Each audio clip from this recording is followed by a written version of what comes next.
আসসালামু আলাইকুম এভরিওয়ান। সামরিনস মম ব্লগ চ্যানেলের পক্ষ থেকে নতুন আরেকটি ব্লগে সবাইকে জানাই আন্তরিক অভিনন্দন। আশা করছি যে যেখান থেকে আমার আজকের এই ব্লগটা দেখছেন বা পরবর্তীতে দেখবেন, সবাই মহান আল্লাহ তাআলার অশেষ রহমতে ভালো আছেন, সুস্থ আছেন। বরাবরের মতো সবার সুস্থতা কামনা করে আজকের ব্লগটা শুরু করছি। আশা রাখছি শুরুতেই ব্লগটিতে একটা লাইক দিয়ে সম্পূর্ণ ব্লগটা কন্টিনিউ করবেন।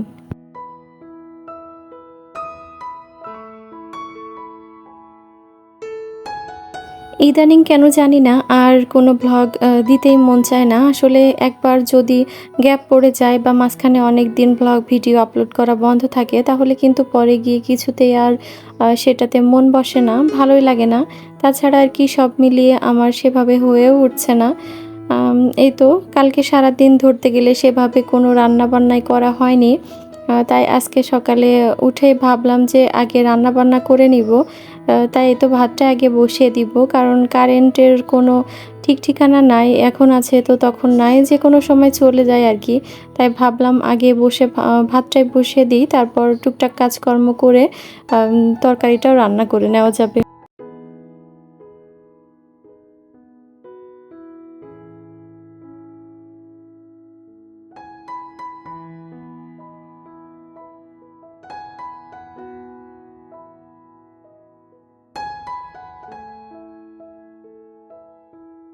আজকে যেহেতু সরাসরি রান্নাটাই বসিয়ে দিয়েছি, তাই আলাদাভাবে আর সকালে কোনো ব্রেকফাস্ট করা হয়নি। ব্রেকফাস্ট রেডি করতে গেলে দেখা যাচ্ছে অনেকটাই লেট হয়ে যেত। তো এই তো মেয়ের জন্য দুধ ছিল, সেটা গরম করে এখন একটু হরলিক্স বানিয়ে দিচ্ছি। আর সেই সাথে একটা আম দিব। বেশ সুন্দর মতো সকালে একটা হেলদি ব্রেকফাস্টও হয়ে যাবে। আর এমনিতে যদি হরলিক্সটা দিতাম ওতেও খুশি হয়ে যেত। এই তো হচ্ছে একটা আম কেটে দিয়ে দিলাম, সেই সাথে হরলিক্স। এটাই হলো মেয়ের সিম্পল ঝটপট ব্রেকফাস্ট।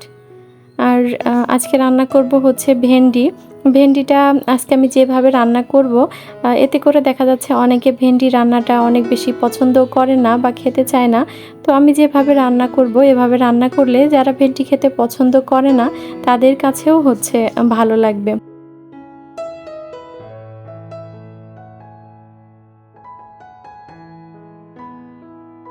ব্লগের এই পর্যায়ে এসে সেই পুরাতন একটি কথা আপনাদেরকে আবারও মনে করিয়ে দিচ্ছি। যদি ব্লগটির কোথাও কোনো অংশে ভালো লেগে থাকে, তাহলে প্লিজ একটা লাইক করে দিবেন। চাইলে ফ্রেন্ডস ও ফ্যামিলির সাথে শেয়ার করতে পারেন। আর সেই সাথে যদি খুব বেশি ভালো লাগে, চাইলে কিন্তু আমার চ্যানেলটা সাবস্ক্রাইব করে রাখতে পারেন। যদি চ্যানেলটা সাবস্ক্রাইব করেন, তাহলে পাশে থাকা বেল বাটনটির অল অপশনে ক্লিক করে রাখবেন, যাতে করে আমি নতুন কোনো ভিডিও আপলোড করার সাথে সাথে তার নোটিফিকেশন আপনাদের কাছে পৌঁছে যায় আর আপনারা আপনাদের সময় মতো সেটা দেখে নিতে পারেন। আর আপনারা যারা অলরেডি এই কাজগুলো করে আমার পাশে আছেন, তাদেরকে জানাই অসংখ্য অসংখ্য ধন্যবাদ। ফ্রিজে মাছ বের করতে গিয়ে আমি তো একটু অবাক হলাম, হাসবো না কি করব সেটাই বুঝতে পারলাম না। আমার মেয়েটা করেছে কি, বেলুনের মধ্যে ছোট একবারে 0 সাইজের যে বেলুনগুলো হয়, ওইটার মধ্যে পানি ঢুকিয়েছে, ঢুকে তারপর ডিপ ফ্রিজে রাখছে হচ্ছে বরফ বানানোর জন্য। তো ওইটা আমি আগে থেকে দেখিনি। হঠাৎ করে মাছ বের করতে গিয়ে যখন দেখলাম, তখন বেশ বিষয়টা হাস্যকর লাগলো, আবার দেখতে বেশ কিউটও লাগছিল, যেহেতু ছোট বেলুনের মধ্যে পানি ঢুকিয়েছে।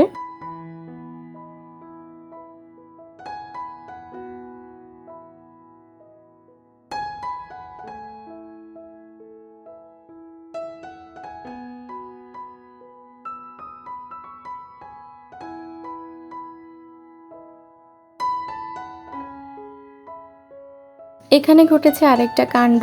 আমি পাখিদের যে খাবার দিই, ওটার যে খোসাটা থাকে সেটা হচ্ছে এই গাছের গোড়াতেই দিয়ে রাখি, যাতে পচে কম্পোস্ট সার হয়। তো এখানে সেটা তো হয়নি, উল্টা আরেকটা কাণ্ড ঘটেছে। ওইগুলা থেকে আর কি এই যে এখানে ছোট ছোট চারা গাছ বের হয়েছে। তো এগুলো এখন আমি পরিষ্কার করে দিচ্ছি। দেখা যাচ্ছে পরিষ্কার না করলে অনেক বেশি আগাছা জন্মে যাবে। আর এমনিতেও আমার এই গাছটা অনেক বেশি সতেজ ছিল, বেশ অনেক ফুল দিয়েছিল। তো আমি বেশ কিছুদিন ধরে খেয়াল করছি যে গাছের সব পাতা ঝরে পড়ে যাচ্ছে। গাছটা বাঁচবে কিনা সেটা নিয়েও আমার সন্দেহ আছে।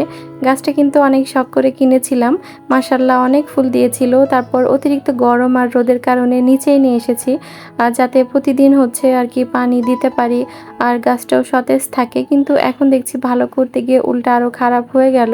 দেখি আর 2-1 দিন পর যদি বেশি অবস্থা খারাপ হয়, তখন আবার হচ্ছে ছাদে নিয়ে যাব। এখানে রোদ খুব একটা আসে না, হালকা পাতলা আসে, তবে যেটা আসে সেটা গাছের জন্য আর কি যথেষ্ট। তারপরেও এমন কেন হচ্ছে সেটা জানি না।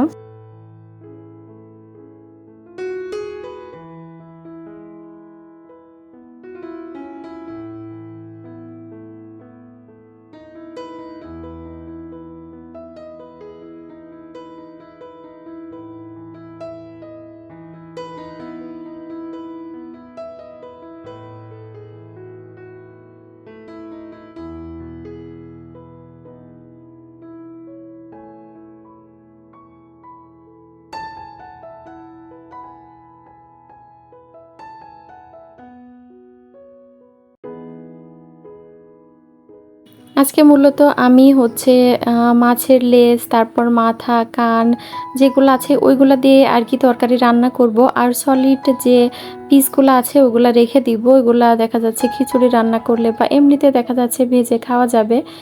তো এখানে কিছু ছোট মাছ ছিল, এটাও নামিয়ে নিচ্ছি। শুধুমাত্র একটা তরকারি রান্না করলে তো আর হবে না, তো ছোট মাছটাও ভিজিয়ে রাখলাম। আর এর মাঝেই তো এক পিস মাছ আমি ভেজে নিয়েছি, যেহেতু সকালে আলাদাভাবে আর কোনো ব্রেকফাস্ট আমার করা হয়নি, ক্ষুধাও পেয়ে গেছে অনেকটা, তাই ভাবলাম মাছ ভাজি আর মাছ ভাজির তেল দিয়ে বেশ সুন্দর মতো ভাত খেয়ে নেওয়া যাবে। আর সেই সাথে তো আমি কিছু শুকনা মরিচও ভেজে নিয়েছি।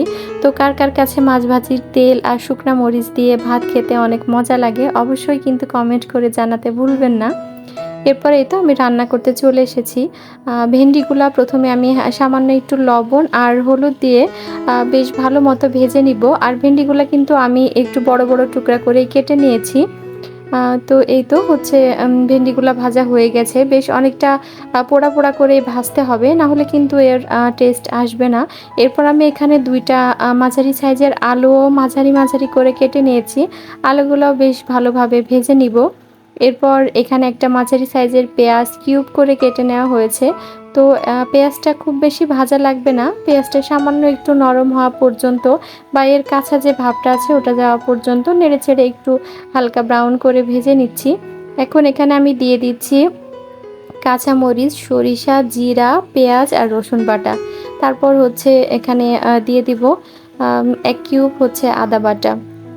এরপর এখানে দিয়ে দিচ্ছি পরিমাণ মতো হলুদ, পরিমাণ মতো লবণ। লবণটা একটু বুঝে শুনে দিতে হবে, যেহেতু আমি ভেন্ডি আলু ভাজার সময় আগে থেকে লবণ ইউজ করেছিলাম। তারপর এখানে দিয়ে দিলাম পরিমাণ মতো লাল মরিচের গুঁড়া। এখন সব কিছু ভালো করে মশলার সাথে নেড়ে ছেড়ে সামান্য একটু পানি দিয়ে মশলাটা কষিয়ে নিতে হবে।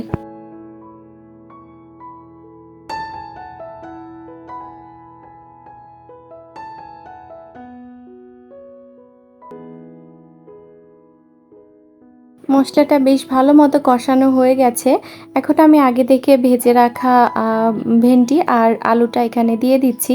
এরপর হচ্ছে আরও বেশ কিছুক্ষণ নেড়েচেড়ে একটু কষিয়ে নিতে হবে। তাহলে দেখা যাচ্ছে এর ফ্লেভারটা বা টেস্ট দুইটাই বেশি ভালো আসবে। মূলত এভাবে ভেন্ডি রান্না করলে যারা ভেন্ডি খেতে পছন্দ করেন না, আশা রাখছি তাদের কাছেও ভালো লাগবে। এরপর এখানে আমি মাছগুলা দিয়ে দিলাম। আমি এখানে ইলিশ মাছ ইউজ করেছি, আপনারা চাইলে যে কোনো মাছ দিয়ে এই রান্নাটা করতে পারেন। তারপরে তো পরিমাণ মতো পানি অ্যাড করে দিচ্ছি। যেহেতু আগে থেকে সব কিছু ভাজা ছিল, তাই পানিটা খুব বেশি পরিমাণ লাগবে না। তো ব্যাস এভাবেই হচ্ছে কিছুক্ষণ রান্না করে নিলেই তরকারি একদম রেডি হয়ে যাবে। এর মাঝে আরও অনেক টুকটাক কাজকর্ম করেছি, গোসল শেষ করেছি। আর এখন যেহেতু গরম, তাই ছাদে আর যাওয়ার কোনো প্রয়োজন পড়ে না। বারান্দায় দেখা যাচ্ছে জামা কাপড় মেলে দিলে বেশ সুন্দরভাবে শুকিয়ে যায়। তো এই তো বারান্দায় দিচ্ছি, আর এই গরমে কষ্ট করে ছাদে উঠতেও মন চায় না।